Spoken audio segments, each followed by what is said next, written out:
Je commence avec la bourse. Les marchés qui réagissent très mal aux barrières tarifaires qui sont érigées autour des États-Unis. Et M. Trump, là, qui a répété hier, les tarifs sont là pour rester jusqu'à ce que les déficits commerciaux des États-Unis avec les autres pays disparaissent. La plupart des experts vont vous dire que c'est une mesure intéressante, ponctuelle, contextuelle, les déficits commerciaux, mais ce n'est pas une règle qui devrait guider, disons, une politique économique, une politique financière, commerciale pour un pays comme les États-Unis. M. Trump n'en démord pas et je voyais hier des images d'archives qui circulaient là. Dans les années 80, fin des années 80, il était, M. Trump, jeune homme d'affaires, et il était sur le plateau de Oprah Winfrey, et il disait justement, à ce moment-là, son obsession des déficits commerciaux, son obsession du fait que, selon lui, tous les pays du monde abusent des États-Unis. Le problème, c'est qu'il n'y a pas d'experts hors de la secte trumpiste là, qui pensent vraiment que les États-Unis sont la cible d'une sorte de pillage des autres nations du monde. Donc, aujourd'hui, les marchés, c'est une autre journée, je pense, où il ne faut pas regarder son portefeuille. Je lisais là, des analystes américains hier soir. Je regarde du côté des bourses européennes, asiatiques qui ont commencé leurs activités déjà. Là, et il y a une dégringolade de ce côté-là. Et la crainte, c'est que quand les marchés américains vont ouvrir à New York, la dégringolade va être encore plus accentuée que ce qu'on a vu la semaine passée. Il y a même des gens qui parlent d'un lundi noir, un peu comme en 1987, là, où la chute avait été absolument spectaculaire. C'est peut-être exagéré, sauf que les premiers signes sur les premiers signes de la bourse là, du S&P 500 sur les contrats à terme, c'est pas très, très réjouissant. Au Japon, ça a baissé de 8 Hong Kong, moins 10 Londres, moins 5 Et le roi Trump, qui s'entête, qui l'a dit hier à bord de Air Force One, c'est là pour rester. C'est une bonne chose, les tarifs. Et autour de M. Trump, là, il commence à avoir des questions à se poser. Là. Il y a des rumeurs autour de certains de ses ministres clés, Lutnick, notamment. Là, est-ce que ces gens-là vont rester? Il y a aussi Bessent, son autre ministre, le secrétaire au Trésor. Est-ce que ces gens-là pensent vraiment que les tarifs, c'est une bonne idée? Et vous avez des gens qui soutenaient Trump, qui soutiennent Trump.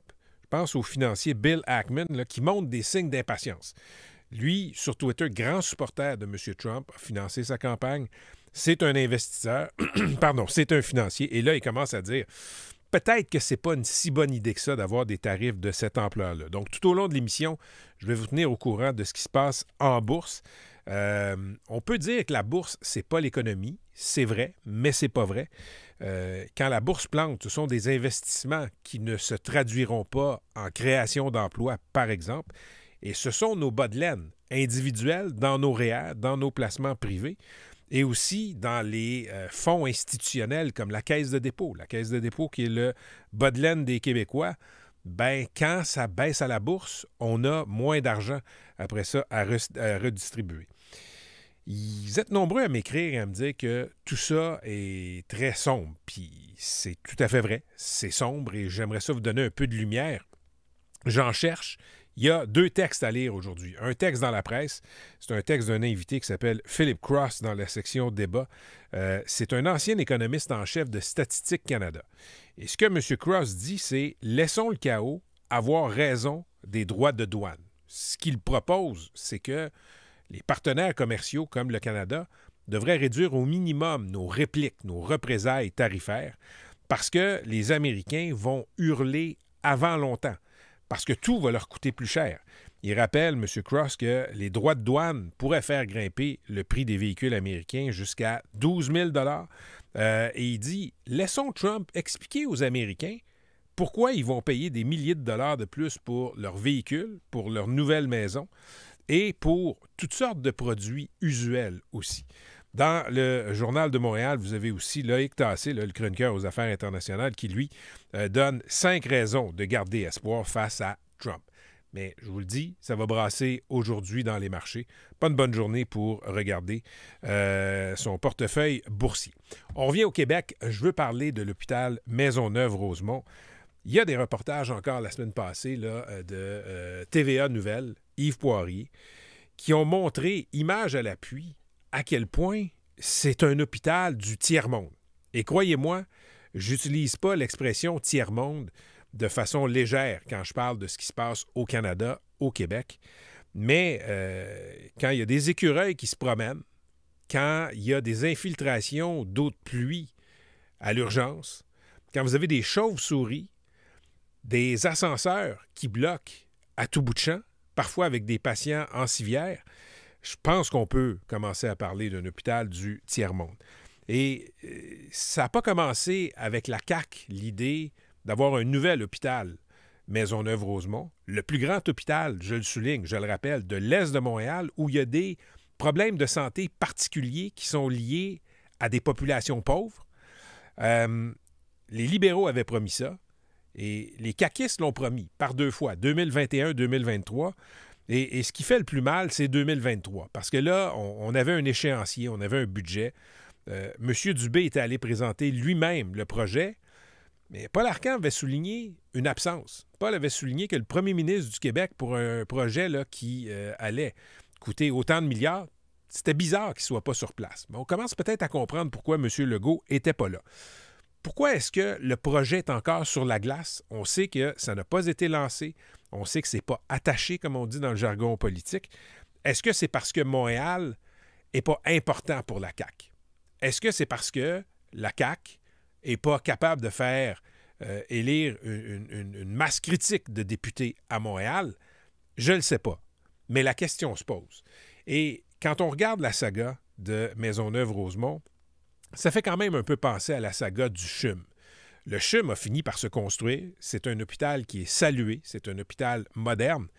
Mais ça a quand même pris une quinzaine d'années avant qu'on lance le projet. Moi, je me souviens, là, je pense que c'était en 2000, les péquistes étaient au pouvoir et on avait annoncé le nouveau site du CHUM. C'était au coin de Rosemont et de Saint-Denis, là où il y a une gare de la STM. Finalement, il y avait eu un autre site qui avait été envisagé à Outremont. Ça avait fini par se faire au centre-ville. Mais ça montre à quel point, au Québec, qu'importe la couleur des gouvernements qui sont au pouvoir, c'est difficile, c'est complexe, lancer de longs projets, de gros projets qui sont attendus. Et plus on attend, plus ça finit par coûter cher. On va en parler un peu plus tard à l'émission avec Dr Pierre Dubé, il est chirurgien oncologue. Il va être là à 7h30. Il est impliqué depuis une dizaine d'années dans toute la saga de ce nouvel hôpital Maisonneuve-Rosemont qui se fait attendre et dont on a besoin, il faut le dire, dans l'Est de Montréal. Il y a aussi un sommet aujourd'hui là, par rapport à l'Est de Montréal qui va réunir là, des gens du gouvernement, des acteurs socio-économiques. Beaucoup d'inquiétudes là-bas, notamment autour de Maisonneuve-Rosemont, mais aussi de toutes sortes de projets de transport et d'usines qui vont peut-être venir ou pas. Troisième semaine de campagne fédérale, si vous permettez. Les libéraux qui sont encore en tête. Regardez les sondages, il n'y a pas beaucoup de sondages qui montrent que les conservateurs ont une chance de former le gouvernement. Il reste encore beaucoup de temps. Je vous rappelle que le scrutin, c'est le 28 avril. Même au Québec, les libéraux sont en avance. Il y a des signes qui montrent que des châteaux forts bloquistes pourraient être menacés. Et je dis pourraient être menacés parce que les échantillons à l'échelle des comtés, des circonscriptions, sont souvent assez hasardeux. Donc, on va se garder de faire des prédictions. Mais ce qui est clair, sur les intentions de vote au Québec, le Parti libéral est extrêmement populaire. Quand vous regardez les chiffres au Québec, au Canada, c'est Mark Carney qui est plus populaire que son parti. Il y a un effet Carney, semble-t-il. Et vous pourrez lire, là, je pense que c'est dans le site de La Presse, on raconte qu'au Saguenay, Richard Martel, qui est un député conservateur, le reconnaît lui aussi. Il y a un effet Carney, même dans cette région-là où les libéraux, disons, pas très fertiles pour eux. Nouvelle à souligner, dont je vais parler un peu plus tard à l'émission avec Lionel Carman, le ministre québécois délégué aux services sociaux. Pierre Poilievre, qui veut bannir les sites d'injection à 500 mètres des écoles et des garderies. Les Ontariens ont fait la même chose au niveau provincial, mais qui veut aussi retirer le financement à certains organismes qui accompagnent les toxicomanes. Il il incarne, M. Poilievre, un durcissement de la réaction gouvernementale à ces problèmes de drogue. C'est pas très différent de ce qu'on a vu dans l'Ouest canadien. En Colombie-Britannique, il y a eu des expériences de libéralisation. On n'achale pas les gens qui prennent des drogues dures en public, par exemple, qui ont tourné court. Pourquoi? Parce que les méfaits étaient assez grands. C'était assez confrontant pour les gens de voir des gens qui sont malades se shooter partout avec tout ce qui vient comme problème de petite criminalité.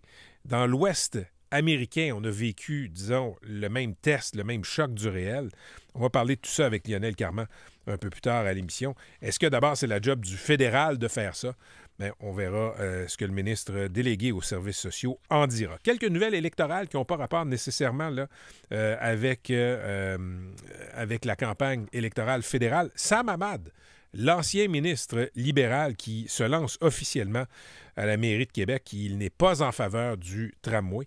Élection au Québec, sinon, qui renonce à utiliser des urnes électroniques en 2026. Ça prend un accord des partis pour changer des règles de conduite du scrutin comme ça. Il semble que le Parti québécois, sans dire les raisons pour lesquelles il s'oppose, mais il semble que le Parti québécois soit pas très chaud à l'idée qu'on commence à s'éloigner des bulletins en papier.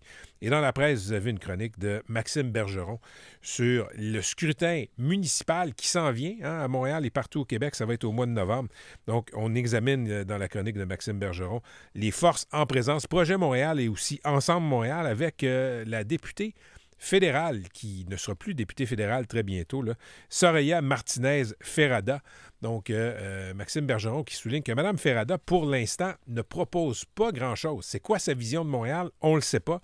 Présentement, sa vision politique, c'est surtout de critiquer et de critiquer très fortement Projet Montréal. Si, Marc, je reviens aux actualités américaines. Là, il y a un bon dossier dans le Journal de Montréal sur les droits qui sont menacés aux États-Unis.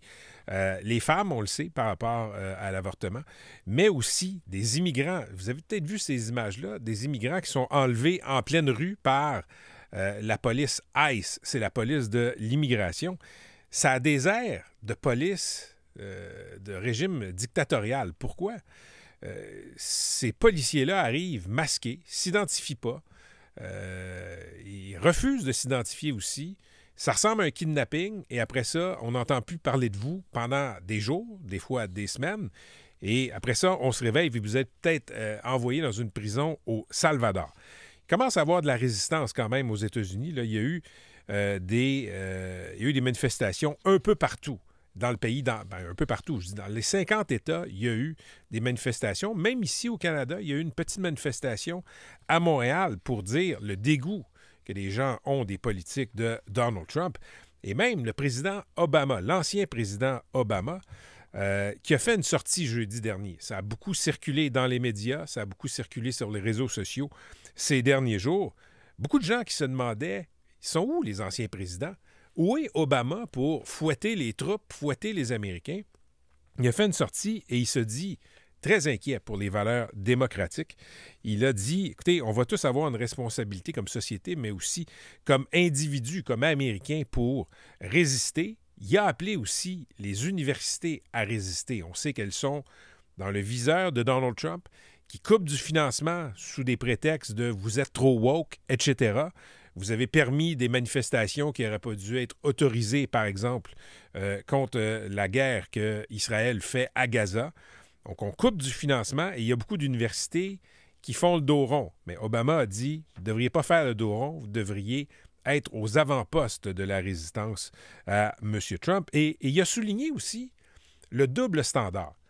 Quand M. Obama était président des États-Unis, vous aviez le Parti républicain qui lui trouvait tous les défauts. On ne se gênait pas dans certains quartiers du Parti républicain pour le traiter de dictateur.